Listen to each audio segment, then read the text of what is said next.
Hello, hello, hello. This is AJT500 slash Track 98 slash Eloise Wonderwise slash Hilo, and this is the post Guild War Ramble for Fire Guild War 2025. We literally just finished final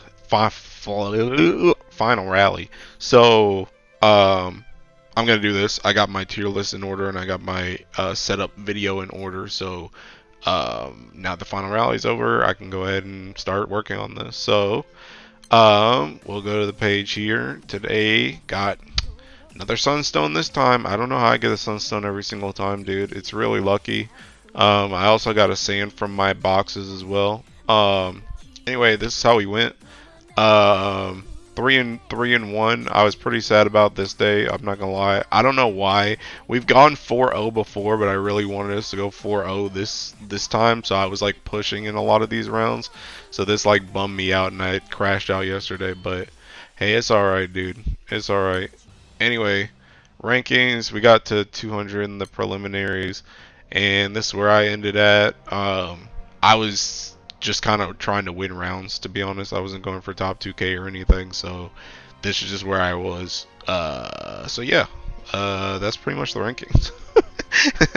That's pretty much the rankings for me and the crew. So we'll go into whatchamacallit, the setups. Also, good work to everybody that got their rankings, and Umiken Dancho top 2K, congratulations, and DY for helping, and IC for helping her too.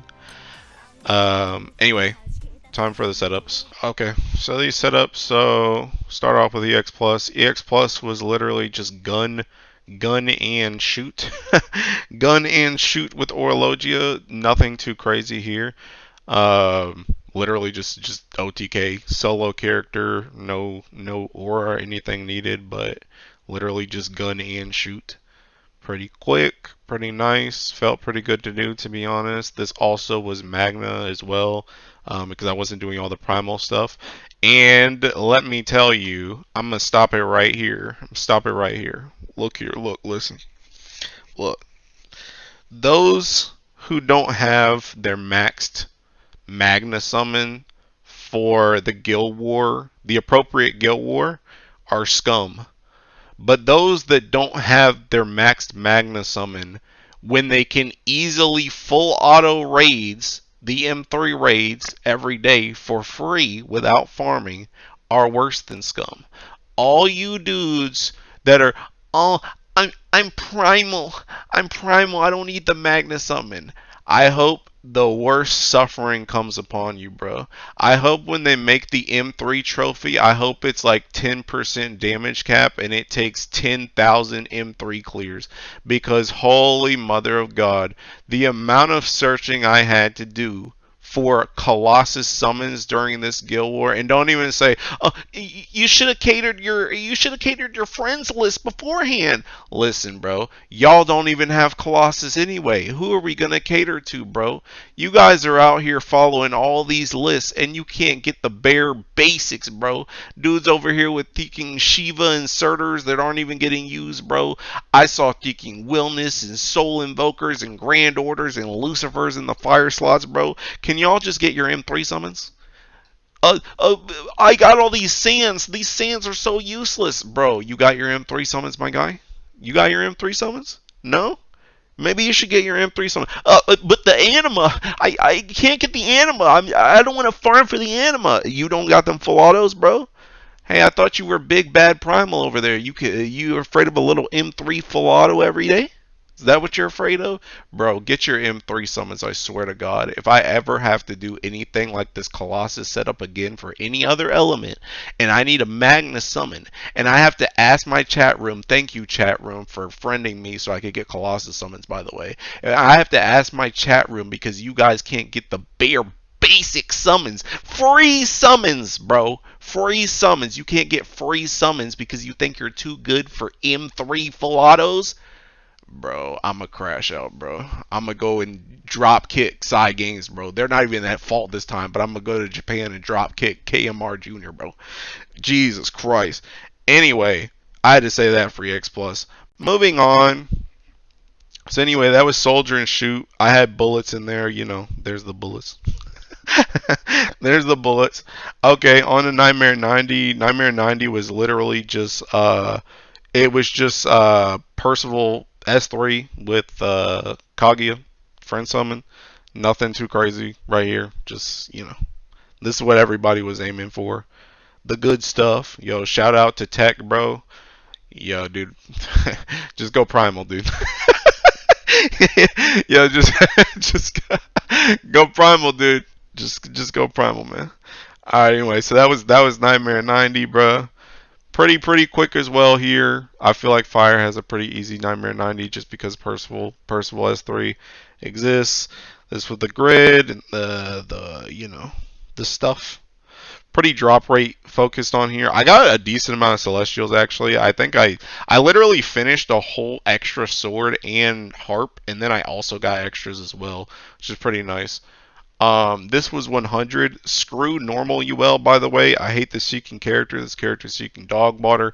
She went through like 50 of my rings total, and the best she got was a +6 enmity and taking 10% TA. I hate this character. This character taking sucks. Um, I was so glad when I got to swap off her because I'm going to show 150 in a second, but I actually did use her for 150 at the start until I saw the Neza setup, and she was pissing me off in there. I'm not gonna lie, she was annoying the crap out of me. So I'm glad I got to swap to the Neza setup instead. But anyway, yeah, this was 100. Short little rotation right here. Pretty nice, pretty nice. I think honestly, 100 was actually the place I had the most issues. Actually, I was getting the most like 1% around there. That's the reason why I spent so many rings on UL. I ended up having to go like I'm pretty sure you're gonna see in this 100 setup that my summons I actually ended up going for like a Howlmouth. I really had to specialize UL's TA as much as possible, and I really wanted to take off Orologia for it as well because Orologia's call is like, or not, sorry, not his call, like that S1 is like bare minimum like 3 seconds extra, so it's like I didn't want to do that if I didn't have to. So yeah, but I did have to bring it in. I did have to bring it in here for 150. But I mean, it wasn't too bad, honestly. I liked the Neza setup. The Neza setup felt pretty quick, to be honest. But I mean, yeah, this was 150. Again, I was pretty much doing the exact same rotation I did on 100 for 150 for like most of the day, where essentially I just took out that Howlmouth and put in Orology, and then it was kind of okay. But I then saw this Neza setup after I stopped streaming, like on the wiki, and I could do this, so I just did this instead because it was like I didn't have to deal with UL, and I didn't have to press. I'm pretty sure I had to press like another button or something with the UL setup that I didn't have to press with the Neza setup, which was pretty nice. I do remember there were a few times that I got like 1% on this setup. I don't even know how that's possible. I'll be real, but yeah. I mean, it was good for what I needed to do. I didn't run it like the whole day again, so it didn't really like annoy me that much. But yeah, pretty good for the 150. So we'll go and see that grid next. And then this is where I got to use my book. My book was finally used. Yatima was seeing a lot of use this Guild War as well. Yatima very good for the Guild Wars. Very good for the Guild Wars. Okay, next this is 200. Had to deal with this seeking lolly, bro. Bro. Look at my optimized 60k 60k plus 1 HP for Womdis, bro. I was literally, Cheers was telling me to take down minute amount of plus marks so that I could bring down Kokoro's HP as much as possible. But I had to still keep Womdis above 60k. So we ended up with this. But yeah, the only thing that was annoying about her is if she didn't die. I didn't have the defense down artifact, and I literally only have like 3 rerolls right now. So I wasn't trying to spend them on the artifact, and worse so, I wasn't trying to spend them and then not get it and just be pissed off. So yeah, I just took the L, and if she didn't die, I just reset. But I mean, she died pretty consistently though, especially if Tartman like double attacked. It was like, okay, yeah, she's seeking chopped. But sometimes with the single attack, I guess like maybe she dodged or something like that. But for the most part, I feel like it was pretty good. I did a lot of speed blitzing on day 3 with this setup too. I had like a different mindset going into this day 3 as well. I pretty much said I was going to try and, because I was pretty sure when I saw this setup that most people were not going to be able to do it as fast as me, like in the crew, because it had like the Cerberus thing and it had like the Soul Invoker stuff. I was just pretty sure people were going to be short on damage. So pretty much my thought process was like, I'm going to try and open up 250 for us as fast as possible, but then I'm also going to try something new where I just don't do 250 right off the bat, because I feel like I end up wasting a lot of time just trying to figure out 250, because I feel like 250, since it's not burst focus until people like really optimize the burst and get in there, since it's not burst focus, a lot of the homework that comes out for 250 before the fight actually comes out almost always falls completely apart when the fight actually goes live. So it's not even really worth for me to like track down that 250 stuff.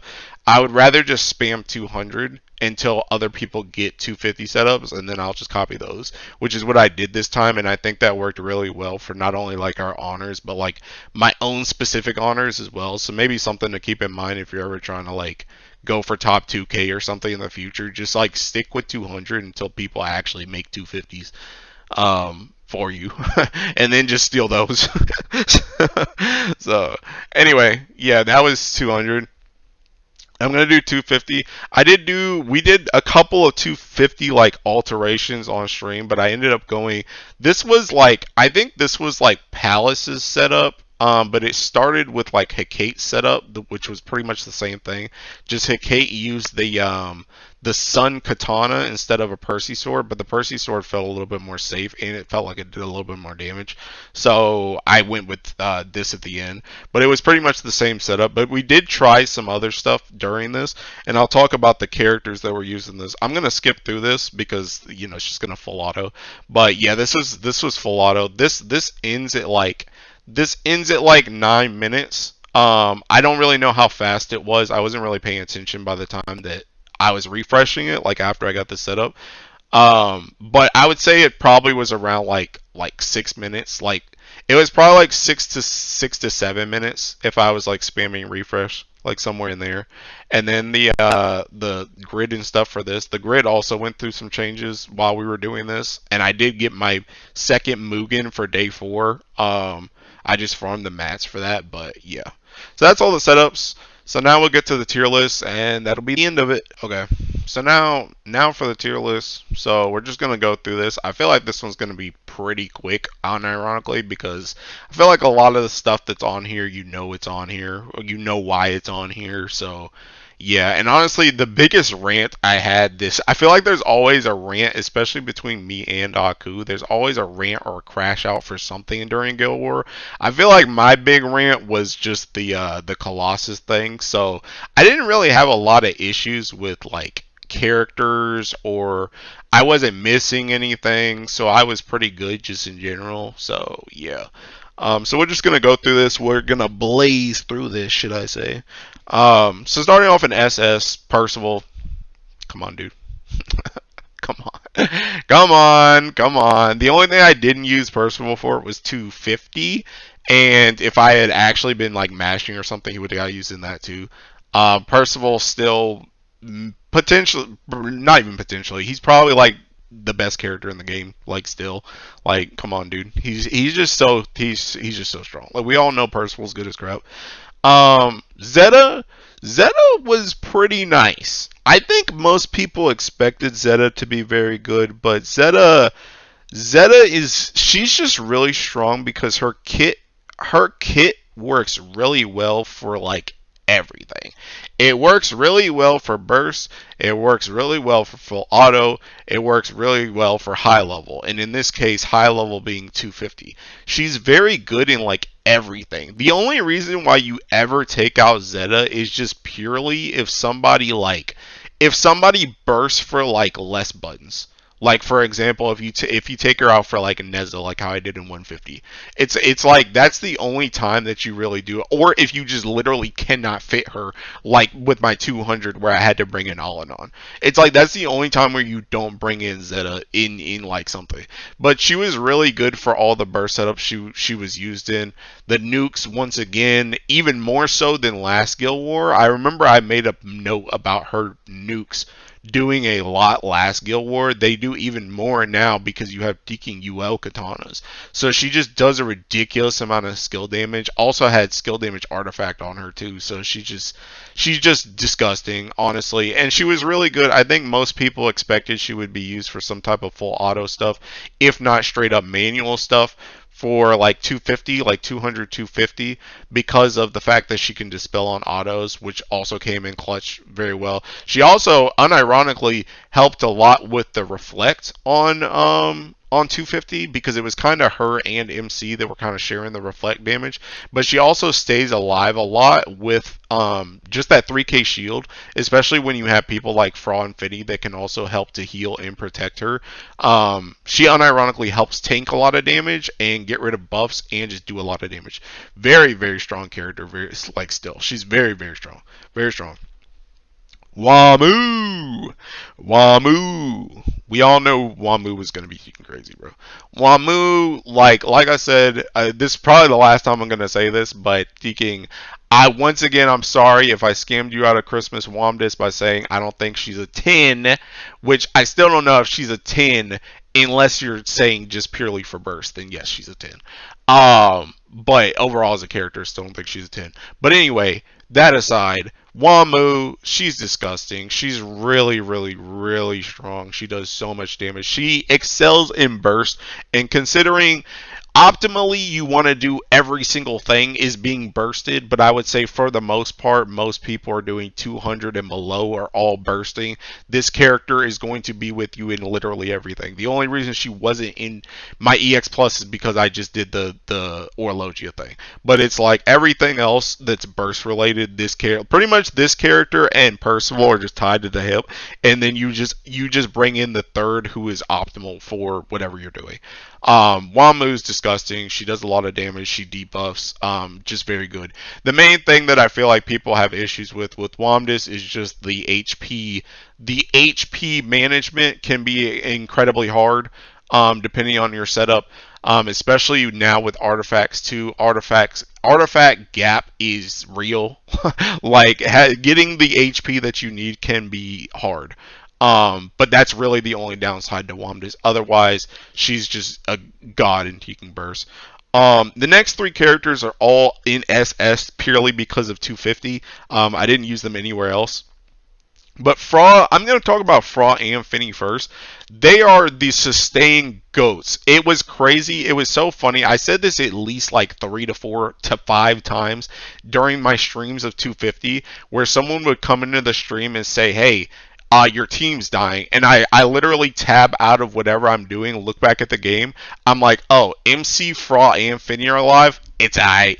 It's alright. Zeta's on the ground. It's alright. UL's on the ground. It's alright. They're both dead. It's alright. We got those three characters up. Yeah, we're good. We're good. It'll clear. It'll clear. Like, Fra and Finny, Fra, like, Sabrina might be Finny's mom, but Fra is her teaking aunt slash big sister, bro. Because holy moly, those two together, they can do so much stuff. With Finny holding down the fort with S3, and also Finny Dial. Finny Dial is so freaking funny. I love this character so much. I love this character. And I mentioned it to Umikin too in the pre-Guild Ramble. I'm like, I like Finny. I like Finny's animations, but I feel like she's never really that strong. She was really strong here. She was really strong. She had a lot of good heals, a lot of tanking capability, a lot of dispels, just very good. And she also got rid of the debuffs as well. But the funniest thing about Finny is me and Aku both literally did not realize that she just gets a full heal every couple turns. And there were so many times where I'd be full autoing and I'd see Finny at like 10k HP, 20 HP. I'm like, ah man, Finny's gonna die in like 2 turns. I look and I read something in the chat room. Look back, this chick's at 100k HP. I'm like, what happened? Where did she get? Where did she get all? What are you doing with all that HP? What do you got all that HP for, Finny? What do you got all that HP for? She's so freaking funny. Finny Dio, I freaking love her. That's the reason why she's on my home screen right now. Finny Dio, I love her. But again, this combo, Finny and Fra, like I was saying before, Finny's S3 being able to tank stuff, but also Fra potentially making it so he can't even move as well. Also, both of them dispelling, both of them healing, just makes your team really tanky. Like, I've seen a lot of people this Guild Wars say, you know, Fire doesn't have the capabilities to survive in harder stuff. You just don't have the characters, my guy. You just don't have the characters, my guy, because it felt very strong. I would honestly say, low key, I think this 250, and granted, it is kind of Tartman's fault as well, because some of Tartman's triggers straight up were not even like doing damage. Like, he would do a trigger, and pretty much Tartman is 0 to 100. He either does no damage, or he does a kicking 100k kick and one shots one of your party members. There's like no in between. there's like no in between, because I literally feel like this 250 was easier than like Water's 250.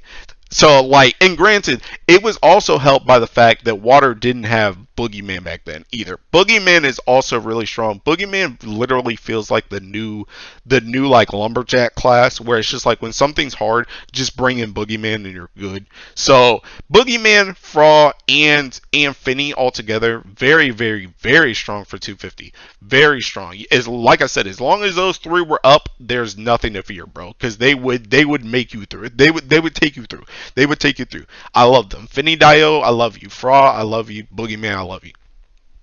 UL, Grand, she was alright.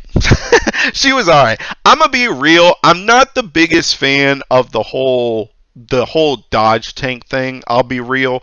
Because I feel like even more so than someone like Valentine's Makara, I feel like UL, her whole play style is supposed to be around the dodge thing, and it's like, it's nice, but it just kind of sucks because it feels like it. I mean, it literally is RNG. It literally is RNG. Some runs you'll have and you just take like no damage. Some other runs people just don't dodge anything and they get 100k kicked and they're freaking dead. And it's just like it kind of sucks. But I mean, overall she was pretty good. I think the biggest strength about UL this time was if you could get her nukes to hit 4 mil, she made it so you could literally Ogi off on 250, which is incredibly strong. It just makes you way faster off a rep. Like, literally, we're talking like 3 to 4 minutes faster just because I don't have to Ogi anymore. And she also gets rid of the spells. Or she dispels, so she gets rid of buffs, like Zeta as well. So having those 2 dispellers plus your Boogeyman was very, very, very strong. Plus, you also have Fra and Finny who can also dispel as well. So a ton of dispels on the Seeking team. Very, very strong. So even though I'm still not the biggest fan of UL, I will say she was pretty good in this Guild War. She was pretty nice, and I'm glad I had her for this Guild War. So pretty good in general. Bubs was pretty good for bursts. He was pretty good for bursts. I did see some 250 bursts with him as well. I didn't do those. I'm a full auto gamer. But anything lower, he was very, very strong with. Yatima was very, very, very good. I've had this argument many, many times where I say Yatima, in my opinion, is the worst Providence summon. She's the lowest tier Providence summon. If I ever told someone generally which Providence summon to get, Yatima is the lowest. I love Yatima, but she is the lowest. But Yatima's best place is Guild War. That is where she shoots up the tier list. She shoots up the tier list. She is not a great general summon, but when it comes to Guild Wars, she shoots up the tier list. She becomes literally one of the best in certain scenarios, and there are setups that you straight up cannot do without Yatima. And this was one of those things where there was a lot of times where you did like Bubs and Sun, or just extra summons in general. Yatima, incredibly strong for that. Incredibly strong. Orologia, I mean, the summon itself was kind of whatever, but the damage on the S1 is becoming more and more of a gap as Guild War goes on, especially in an element like Fire that again has the Sending Gojis that boosts skill damage.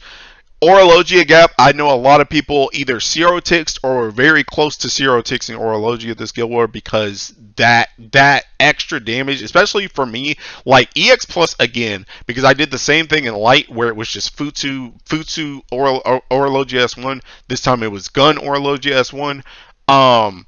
But 150, I feel like a lot of people felt that Orologia. Because me personally, I tried to drop Orologia for 100, which I did. But I knew as soon as I got to 150, I knew I had that Orologia safety net that I could just slot him in, and I was going to be fine. Which is exactly what I did. So yeah, that was the Orologia gap becoming more and more prominent as Guild Wars goes on. Soul Invoker slash Belial. Soul Invoker is really good. Soul Invoker is really good. She's really strong. She's more supplemental.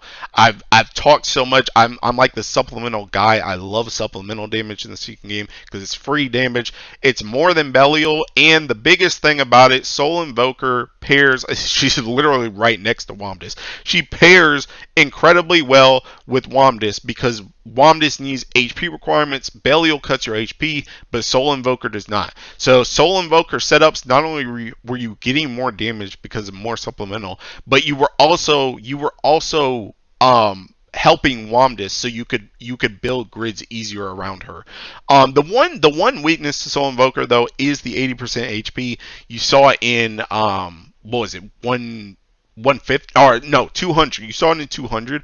I actually had to heal on the second turn to make sure that my characters hit into Soul Invoker. So that's something you have to be aware of when you're bursting with these Rebirth summons. But still, regardless, Soul Invoker really good. The gap was definitely real because I know a lot of people were getting like 1% on stuff that didn't have Soul Invoker, and Soul Invoker could have taken them to the next level. Sun is just in here because Sun is really strong. Sun is really strong. Double strike to your party to your first three party members on call. Really strong summon just in general. So yeah, Sun strong. All right, next weapons. PNS is PNS. We all know what PNS is, but I will mention PNS. PNS is PNS, but Umikin did bring this up in the pre-Guild War Ramble, and it proved very useful. The Mugen swords can take up some of that supplemental if you hit, if you crit, you can get some of that supplemental as well. And Mugen swords were very strong for 250. There were a ton of setups that were even burst setups. There were a lot of burst setups that I saw that were running double attack Mugen sword. I ran two defense ones for 250 full auto. So just supplemental in general was good, but those two weapons, PNS plus Mugen sword, very strong.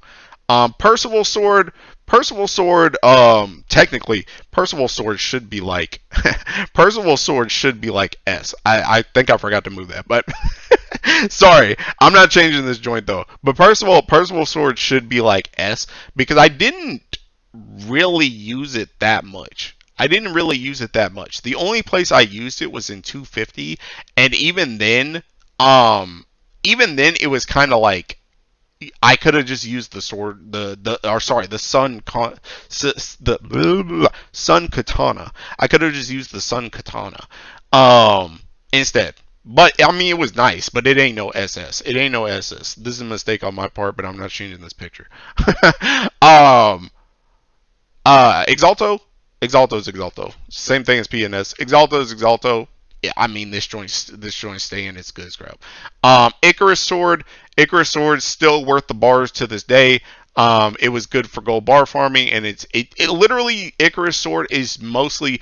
I wouldn't even say it's. I mean, it's mostly for Womdis. It's mostly for Womdis so you can get free HP. But it also does help with triple attack rate, and it gives you a little bit of stamina as well. So it's just a good weapon in general. Icarus sword is really good, and it's in a lot of setups because it works. It works for full auto and burst as well. Finny staff, bust his crap, bust his crap. Anytime you're playing Mana Diver, you're using the Seeking weapon. And you play Mana Diver a lot. You play Mana Diver a lot. So yeah, you're always using this weapon. And Senengoji, Impalement is Impalement. This joint's disgusting. Pretty much I think every setup, I was using this. Every setup I was using this. You want to try and fit this into everything you can in fire, because it's disgusting. Not only is defense shred disgusting, but again, like I've mentioned many times, skill damage just busts his crap, especially in fire, and this just boosts skill damage. So it's just it's a no-brainer. If you want to get this in here, I know a lot of people were getting double Sin Gap, and I just realized that I left it off. But the Kumbira Spear I did not use, so it would have been in B tier. But I know a lot of people were doing one Sin plus Kumbira, but a lot of people were getting gapped with that type of setup because they actually needed two Sin. So Sin ridiculously strong. So yeah.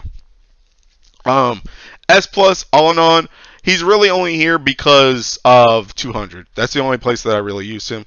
I know I had him at one point in the back line for 250, but it was kind of whatever. That was not really that great.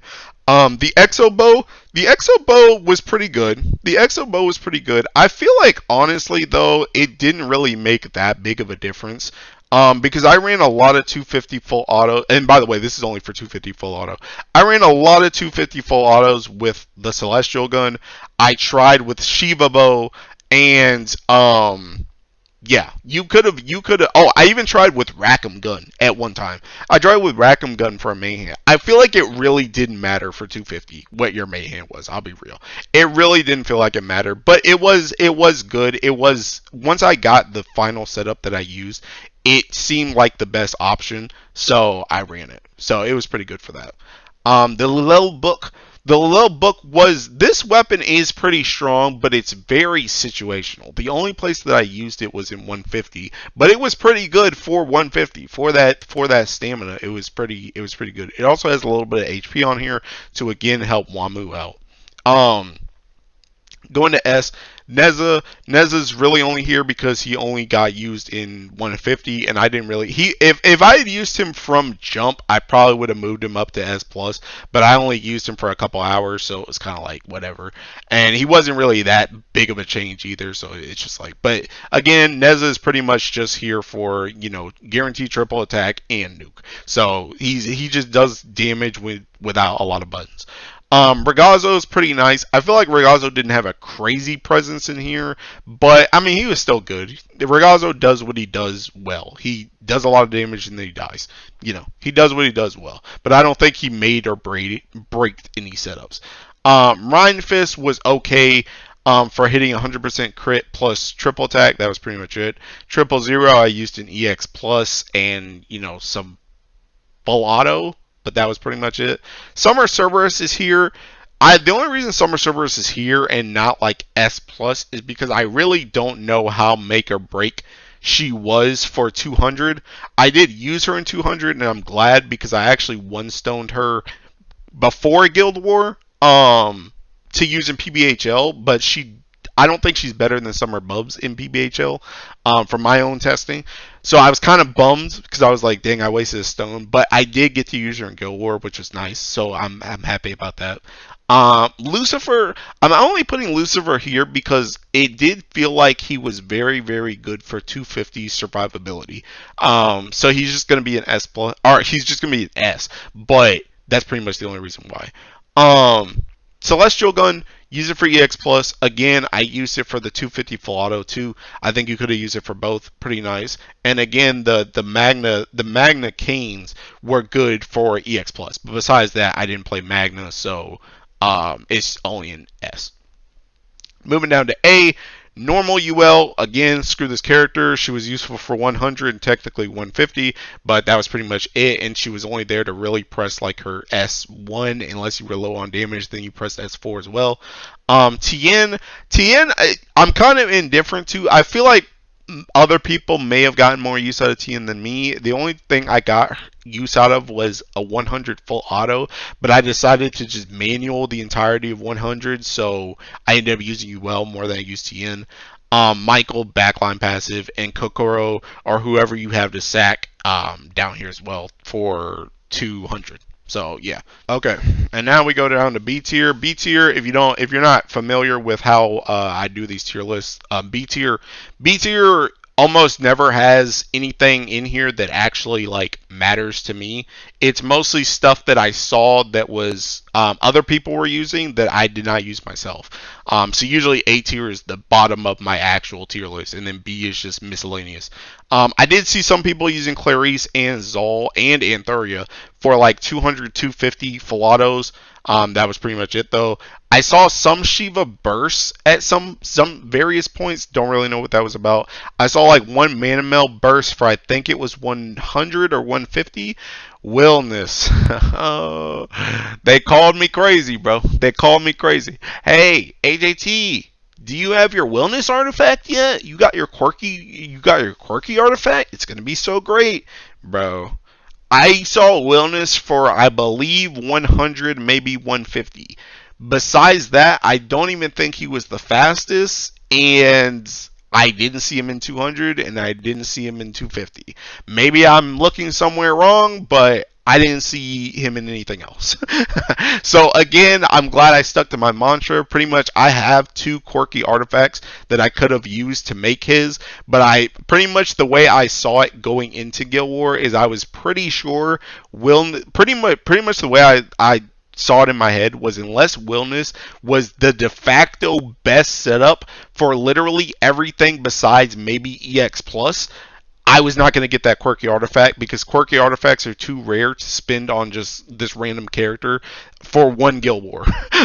Because that's the only place I was going to use it. So I would rather save those quirky artifacts for like an Earth character when they inevitably need it. So yeah, I don't know. I don't really know about the wellness stuff. Again, I only saw it in I think 100 and 150. Besides people just kind of forcing him in to other places, but it didn't seem like he was even the fastest in anything that I saw anyway. So I was kind of like, eh. Summer Medusa, I did see a couple people full autoing with her. Song, I saw some people doing, I think it was 150 with her. Quatre, actually. I saw some of the top rankers using Quatre. I think this was some grouping thing. Someone in my chat room said it was Gizoku grouping. I don't know. We don't do a lot of grouping unless somebody's ranking, so I'm always on my own. Unless I use them myself, I don't really know what the setups, or unless somebody shows a video, I don't really know what the setups. But a lot of people were actually using him and Tien actually. Now that I think about it, because I do remember the sibling duo, they were using them both for grouping stuff. Hawhet, MIA. MIA. You guys begged for this character just for her not to show up. Aglavale, I think I saw some full autos. I don't really know. Maybe some bursts. Red hair, I saw some people that were behind on damage using red hair, but I didn't see like any of the burst setups that were like optimal using red hair. Maybe I'm missing something again. And maybe there was some grouping stuff that used red hair. But I did not use red hair for any of the bursts I had. Personally. Shiva Bow, a lot of people tried it for 250 Boogeyman. Didn't seem better than the gun or the Exo Bow to me. Sato Fist, I don't know what the heck this was for, bro. I'll be real, but I saw it. I saw it, but I don't know what the heck it was for. Gold Beak, I think I saw for 150. Was not worth bars in my opinion. That was the only place I saw it, so I'm glad I didn't bar this joint. Blazing Mistral, everybody give it up. Clap, clap, clap. Blazing Mistral actually showed up. All you believers in Blazing Mistral, you guys were correct. You guys were correct. It actually did show up. I don't know if Blazing Mistral was the de facto fastest as opposed to Finny Staff stuff. I do think Finny Staff stuff was probably faster, but I did see some very fast Blazing Mistrals. I was seeing 4 minute and below for 250 for Blazing Mistral, which was pretty good. Pretty good, I won't lie. And I do recall Umikin saying that the full auto was like a bit slower than the Boogeyman one, but you essentially just could not die with this thing. Which, I give it up. I give it up. Good work, Blazing Mistral. I still think you need to be buffed in like literally everything else, but at least you got up to Grain Vein Axe level, where at least you were useful for a Guild War. At least you were useful for a Guild War. But that can't be said about our next weapon. Ooh! Hey, give it up.